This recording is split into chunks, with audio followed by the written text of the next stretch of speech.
Hello, listeners, and welcome to episode 39 of the Nigeria Football Weekly. Back to the regular schedule with club football back, and it's been another eventful one for Nigerian footballers. So, without any further ado, let's get into it. So, starting with the Premier League, there's only one rightful place to start with our Watford Nigerian boys. So, Emmanuel Dennis and Troost Ekong were in action against Manchester United on Saturday, and they absolutely battered Man United 4-1 at home. Emmanuel Dennis was the man of the match, to be honest. He got a goal and 2 assists, and he was just incredible in the game. He initially set up Josh King's opener after Ismail Assad missed 2 penalty opportunities. His first pen, he had to retake it. He missed again. And then all of a sudden, Dennis was like, nah, man, I didn't come here to take this L. He terrorized their defense throughout, to be fair. Ismail Assar brushed himself off and got the second goal. And then Van de Beek got pulled one back 2-1 at the start of the second half before Emmanuel Dennis then assisted João Pedro, who scored his first Premier League goal ever. And then in the last minute of the game, this João Pedro goal was in the last minute of the game as well. So this was stoppage time too.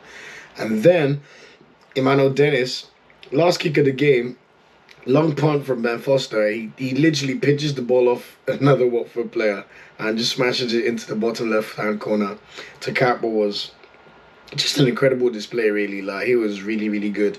And that was the seal that finally did it for Ole Gunnar Solskjaer. His fate was sealed. He got sacked the next day. Manchester United confirmed on Sunday that they finally sacked Ole Gunnar Solskjaer. It was inevitable anyway. They were just delaying what we all knew was going to happen.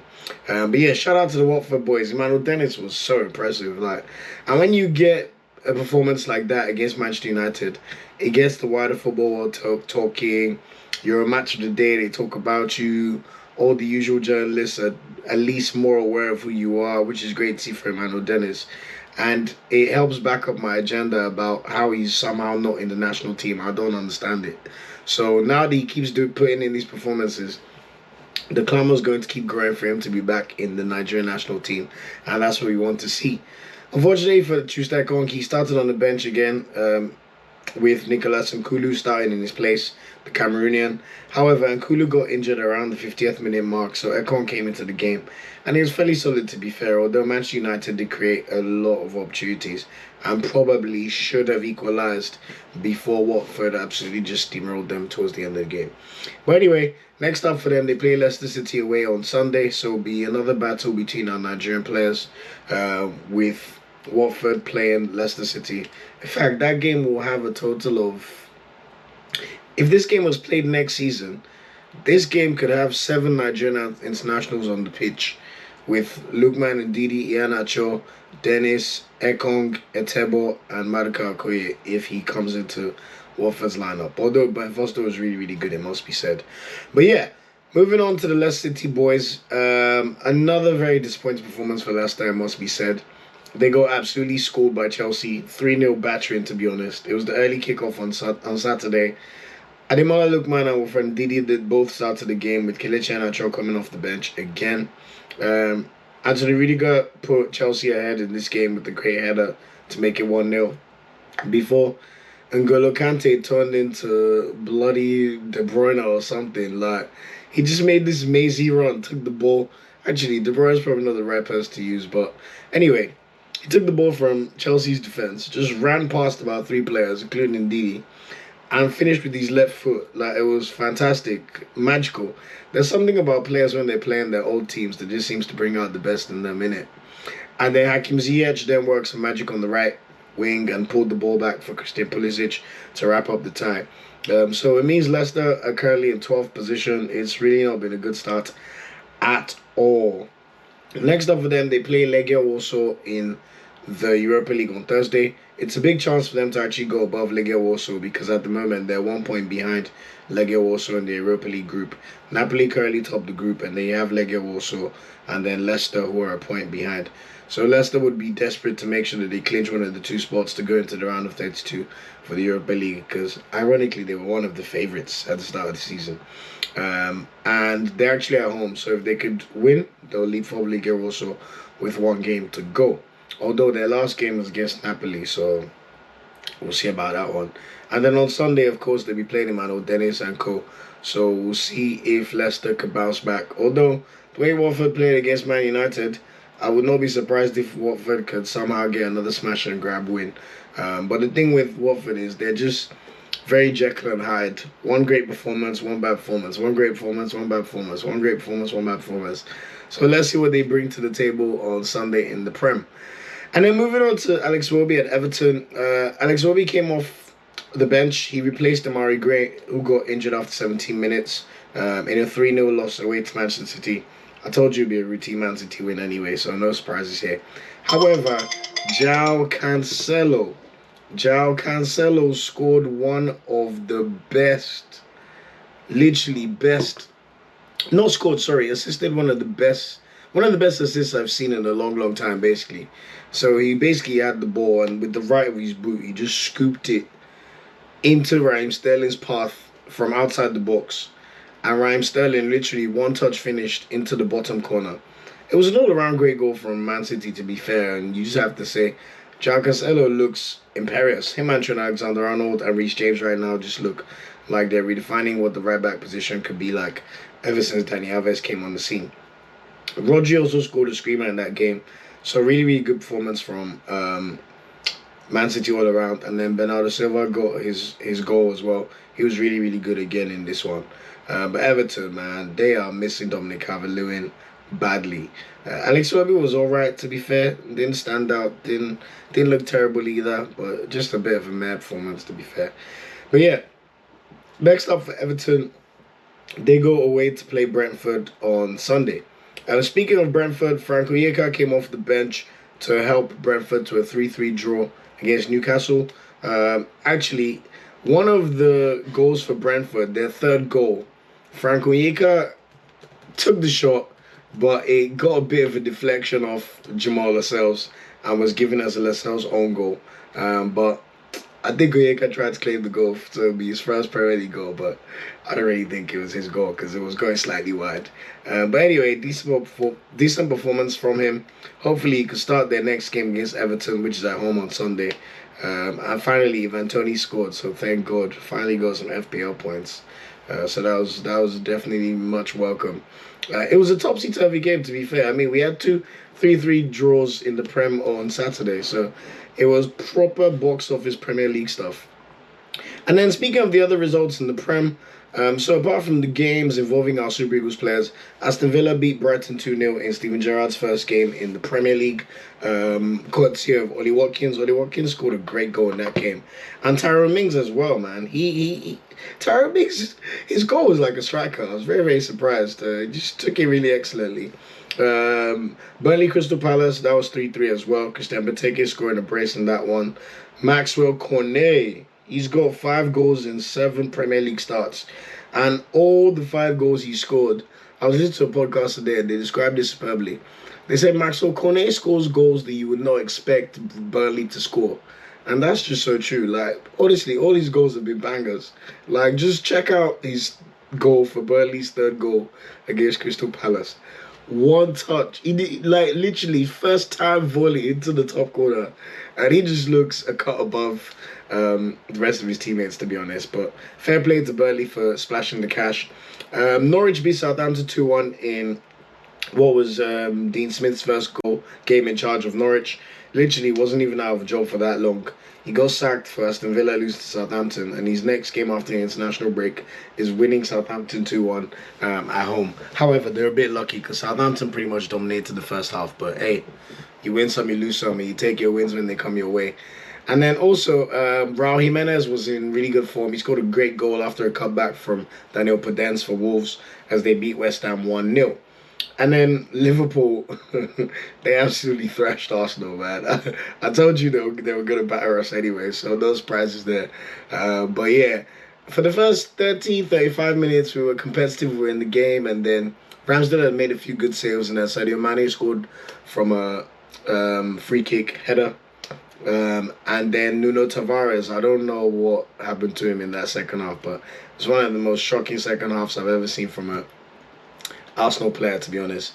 Gave away the ball to Diego Jota. Jota just chopped Ben White, chopped Ramsdale. Great composure. Slid the ball into the net with his left foot. And then once it was 2-0, it was pretty much game over. Mohamed Salah had to get his customary goal, which was no surprise there. And he had me sweating because I captained Ronaldo in that game. And yeah, it was just an all-round good performance from Liverpool, to be fair. Like, no surprises there. And then Minamino also came on to wrap up the victory, scoring Liverpool's fourth goal with Alexander-Arnold getting 2 assists in that one. And then on Sunday, Tottenham also beat Leeds United 2-1 in Antonio Conte's first game. You could say Tottenham were really lucky, to be fair. In the first half, Leeds were all over them. And Daniel James scored to put Leeds United 1-0 up. In the second half, though, Pierre-Emile Højbjerg scored an equaliser. And then Sergio Reguilon.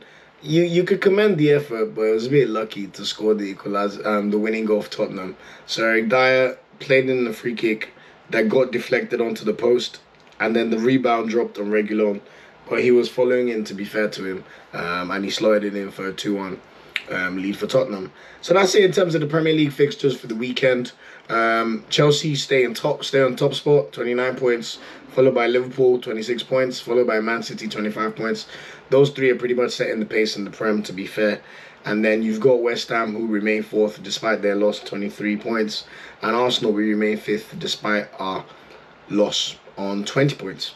Interestingly enough, though, Wolves are currently sixth, which I think has shown how they've just quietly been going about their business, which is great to see. Over the next weekend, the Prem fixtures, Arsenal are going to play Newcastle on the 12:30 kickoff, so look forward to that one. Crystal Palace will play Aston Villa at one of the 3 p.m. kickoffs on Saturday. Liverpool play Southampton in a 3 p.m. kickoff as well. Norwich play Wolves in a 3 p.m. kickoff, and the Saturday evening kickoff is Brighton at home against Leeds United. On Sunday, apart from the games involving our players, so Brentford play Everton at 2 p.m. At that same time, Burnley also play Tottenham, Leicester also play Watford involving our Super Eagles players, and Man City are playing West Ham at the same time at 2 p.m. I don't know why they just want to schedule one of those games on like Friday night or Monday night. But anyway, that's what we've got. And then Chelsea Man United, the big one for the weekend. So that's going to be a 4:30 p.m. kickoff. Perfectly timed, to be fair, because I'm going to see Wizkid after the game. So my Sunday is it's shaping up to be a very, very nice one. You feel me? But yeah, that's it for the Prem. Moving on to Serie A, and we had an unfortunate situation in Serie A. Victor Osimhen got injured in the second half of a 3-2 loss for Napoli against Inter Milan. Somewhere around the 50th minute, he was jumping for a header and he clashed heads with, I can't remember the centre-back. It might have been Skriniar.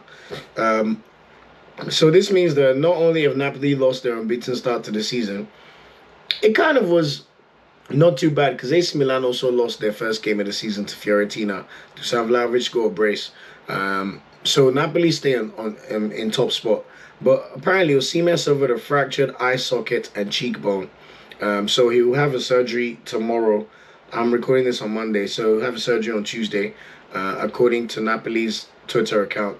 And it looks like he'll be out for at least a month, although they're hopeful that he might be back towards the end of December. So basically, it's touch and go for AFCON. It's not good news for the Super Eagles because Osimhen's our best player. I mean, pretty much, he's proven it throughout World Cup qualifiers. We need him back as soon as possible. And we'll also like to see him back so he can play for Napoli because they're going for the Scudetto. So it's a real shame, really, but we wish him a speedy recovery. Anyway, next up for Napoli, they play Spartak Moscow away on Wednesday, and then they play Lazio at home on Sunday. Moving on to Ola Aina at Torino. They're now 11th in Serie A.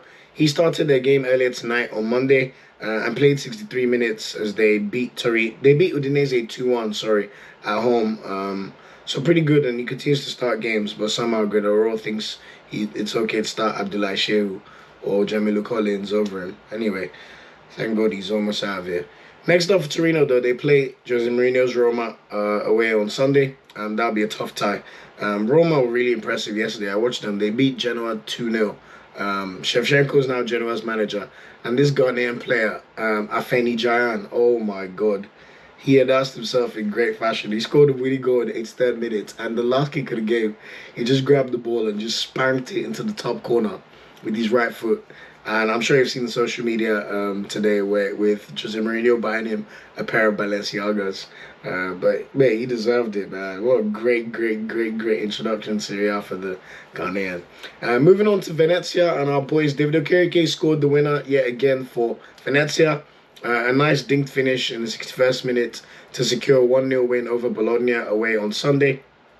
It doesn't get any easier for Venezia though. They're currently 14th, so doing okay, but it could be much better. Next up for them though, they play Inter Milan at home on Saturday, so that's going to be a very, very, very tough fixture. And then speaking of Udinese, who played Torino earlier today, Isaac Success was left on the bench for that 2-1 loss. But hopefully he'll get to play when they play Genoa at home next week. Moving on to Salernitana. Oh my god, I told you these guys. Salernitana are the worst team in Serie A history, I'm telling you. As predicted, they lost yet again. 2-0 loss to Sampdoria at home. Sampdoria were 19th, by the way, so it wasn't like Sampdoria of old. This is Sampdoria 19th, Salernitana 20th, and Sampdoria managed to lose 2-0. I mean, Salernitana managed to lose at home to Sampdoria 2-0. They just look awful, man. The sooner they go back to Serie B, the better for everybody, to be honest. But next up for Civido Aqua, they play Cagliari on Friday night away. So you already know what my prediction is for that one. Moving on to the Bundesliga, and star boy at the moment, Taiwo Awoniyi. He cannot stop scoring, man. Taiwo Awoniyi scored yet again in the Bundesliga, in the Berlin derby this time, actually. So in a 2-0 win over Hertha Berlin at home, he scored the opening goal. Great goal as well. So at the moment, he's got 8 goals in the league, just one behind Erling Haaland, I believe. Actually, he's third top scorer. So Lewandowski's got 14. We know he'll always do crazy numbers. So 14 goals in 12 games. And then Erling Haaland's got 9. And then Taiwo Awoniyi is joint third with Patrick Schick and Anthony Modeste on 8 goals. I mean, he's banging it in. I don't ever want to see him not in the Nigeria squad. It's a disgrace that he wasn't called up for the last Nigeria squad. Especially when he keeps up this type of form. But anyway, he'll be in action in the UEFA Conference League on Thursday. They play against Maccabi Haifa away. And then in the Bundesliga on Sunday, they go away to Eintracht Frankfurt. So that should be a bit of a difficult test for them. Kevin Lagboguma started yet again for Hoffenheim. Very, very impressive performance. Was named in the team of the week. As Hoffenheim ran away with a dominant 2-0 win over RB Leipzig at home on Saturday. He played a right wing back as well. Okay, no role. I don't know what was doing that, man. But anyway, next up for them, they play bottom of the league, Greater Fürth away. So we might as well just chuck that one into the W column for Hoffenheim. Hopefully, Pogba will continue to keep his place and produce great performances. Dixon Abiyama for Greater Fürth, he was left on the bench as they lost 4-0 to Borussia Mönchengladbach away on Sunday. I mean, if you're being left on the bench for the worst team in the league, it's not exactly a good sign, is it? So we wish them all the best. And then finally in La Liga, no, sorry, not La Liga, in Ligue 1, Moses Simon was injured as Nantes went away to PSG. They lost 3-1, with Messi finally scoring his first Ligue 1 goal. Next up for Nantes, though, they play Lille away on Saturday at 4 p.m. So hopefully we could see Moses Simon get back to fitness for that one. Terremofi's goal drought continues for Lorient. They lost 1-0 away to Angers on Sunday. Next up for them, it's not any easier. They play high-flying Rennes. So Rennes are currently third in Ligue 1. And that would be at home on Sunday. But I wouldn't bet on Lorient doing anything in this game, to be honest. And finally, Samuel Kalu, he only came on for the final 8 minutes for Bordeaux as they drew 3-3 to Metz away on Sunday. I actually saw the last 5 minutes of that game. He had a okay chance to win the game, but he just didn't make the right decision. I mean, you guys know what I think about Samuel Kalu. He's not top quality, and it tends to show. And then finally, in terms of the top 5 leagues, Samuel Chukwueze, he also came off the bench for the final 8 minutes for Villarreal in a 1-1 draw away to Celta Vigo on Saturday. Next up for them, though, they play Manchester United. So first game in the post Ole Gunnar Solskjaer Manchester United era. They've got Michael Carrick taking the realm as interim coach. So let's see what happens this one. It's going to be Tuesday night. Both teams are currently level on points with 7 points, and they top the group. Atalanta's third with 5 points, and the Young Boys are fourth with 3 points. So if Villarreal can somehow win this game, they'll take huge strides towards winning the group, even though they've been really shambolic in La Liga. And then in the league, they play Xavi Hernandez's Barcelona at home. So 2 home games against Manchester United and Barcelona. What more can you wish for? and hopefully we'll see Chukwueze start a game in one of those two, although it's highly unlikely. Even since I started the podcast, you could tell Unai Emery's not a massive fan of Chukwueze. But hopefully Chukwueze can turn the tide, especially since his injury. And that's it in terms of the top 5 leagues for the week. And then moving on to the non-top 5 leagues in Europe, starting as usual with the Portuguese league. Zedu Sanusi is definitely back on form. I mean, he's doing his thing. So he started for the 4th consecutive game for Porto in the Portuguese Cup 4th round as they thrashed Firenze 5-1. Next up for them, though, they play in the Champions League away to Liverpool. It's very important because Liverpool have basically obliterated everyone in the group. So Liverpool have played 4 games, won all 4. They've already qualified as group winners. So Porto are currently second in the group with 5 points, 1 point ahead of Atletico Madrid and 4 points ahead of AC Milan. So pretty much it's a toss-up between Atletico Madrid and Porto for the second spot. And Atletico Madrid are playing AC Milan at home. So Porto need to try and get a point at Anfield, even though it's almost close to impossible. Although you like to think AC Milan would be playing for some pride. I mean, if you have just 1 point so far, if they could win away to Atletico Madrid, maybe they might have a chance in their last game of the tournament. Although I think they'll be playing Liverpool, so let's see on that one. But anyway, very important game for Porto. Sanusi being one of our few representatives in the Champions League, we definitely want to see him continue to do well for Porto and start games. And then next up for them in the league, they will play Vitória Guimarães at home on Sunday. In the Dutch Eredivisie, Cyril Dezer's goal-scoring run finally came to an end.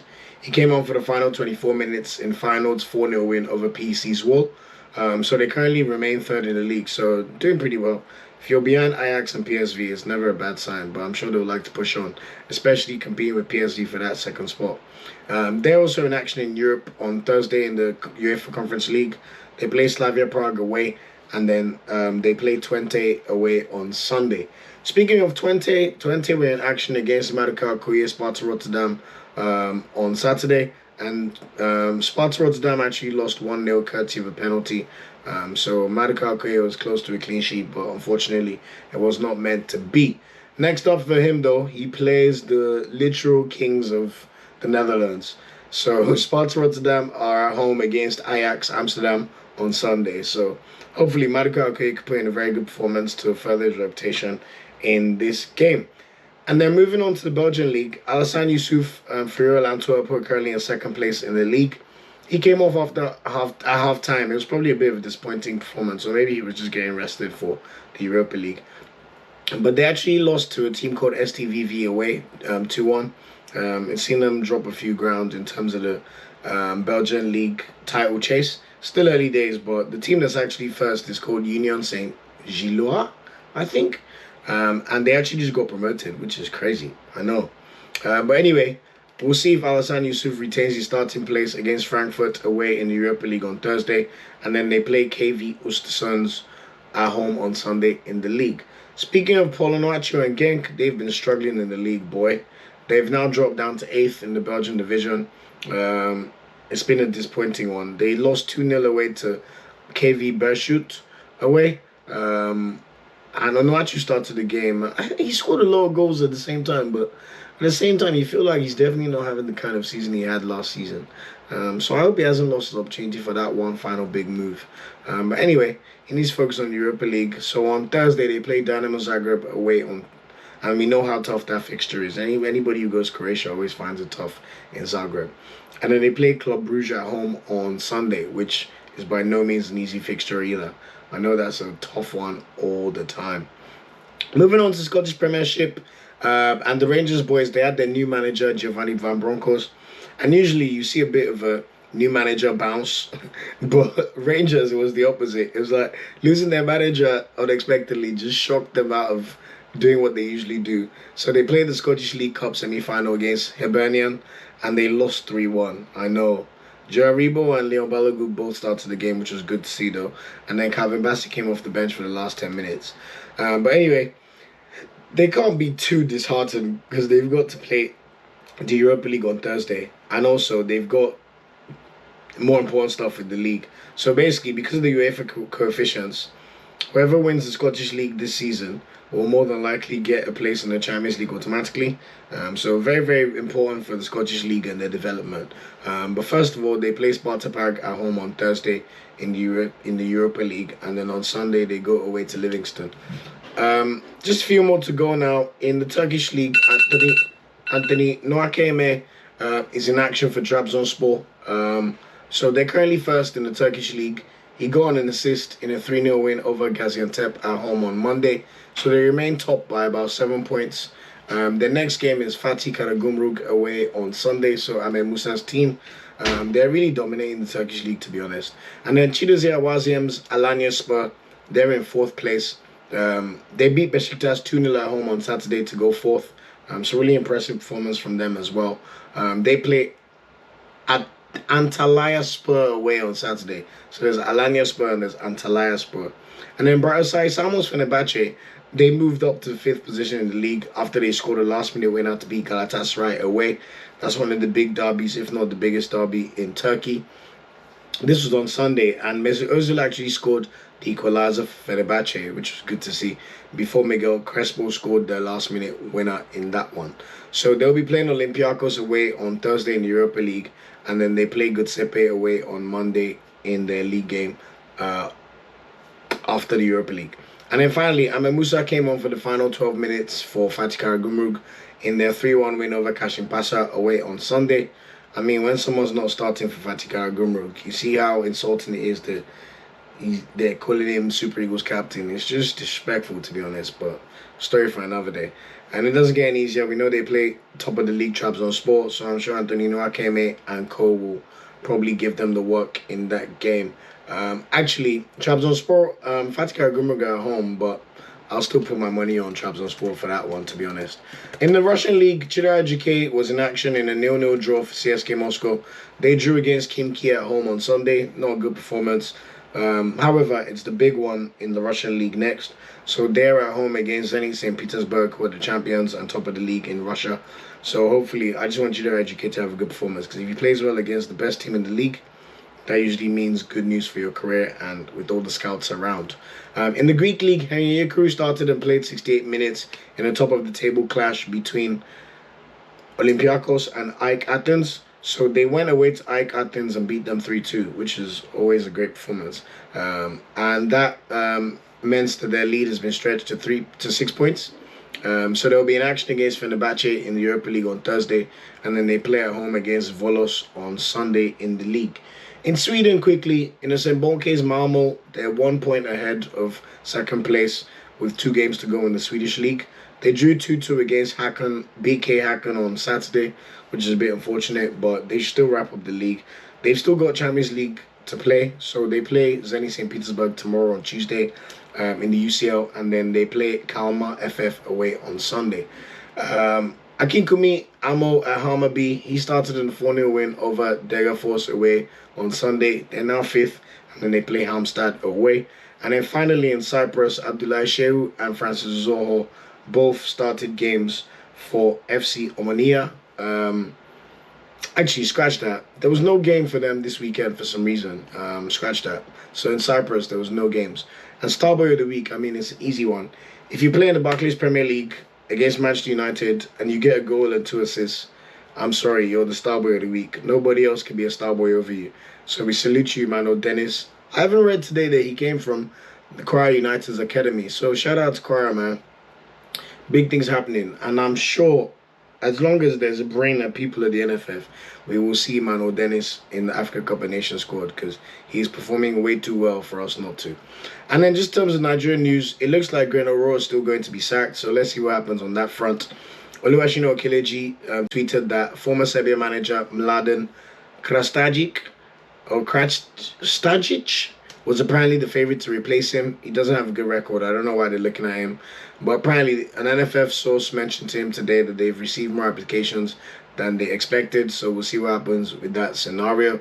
And finally, just to end the podcast, in terms of the ones to watch for the weekend, Kelechi Ndidi Lookman's Leicester versus Emmanuel Dennis and Ekong's Watford. That should be a good game. Brentford's Onyeka's Brentford, versus Alex Iwobi's Everton. That should be an interesting game on Sunday as well. David Okereke is in action against Inter Milan anytime one of our players has a chance to further their reputation against a big team, we hope he could take his chance, and he scored in his last 2 games for Venezia. Ole Gunnar is in action against Jose Mourinho's Roma away on Sunday, so hopefully he can start and put in a very good performance. Taiwo Awoniyi will be looking to continue his goal-scoring feats for Union Berlin against Eintracht Frankfurt on Sunday. Samuel Chukwueze is in action against Manchester United tomorrow, so hopefully we see him start or at least play significant minutes. And then Villarreal play Barcelona on Saturday, so we want to see Chukwueze really flourish in those 2 games.